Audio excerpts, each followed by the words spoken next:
নদী, প্রকৃতি আর ভালোবাসায় ঘেরা আমাদের প্রিয় দশমিনা উপজেলা। আমাদের দশমিনা উপজেলায় রয়েছে 7টি ইউনিয়ন।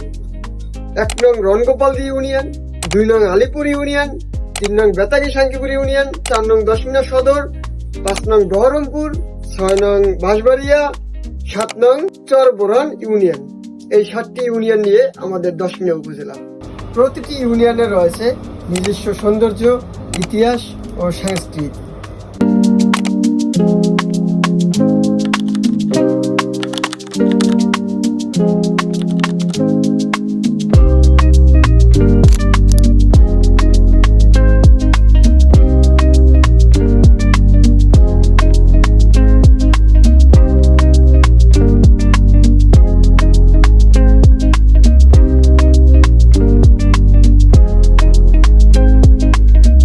নদীর পার, সবুজ মাঠ আর মানুষের আন্তরিকতায় গড়ে উঠেছে আমাদের প্রিয় দশমিনা।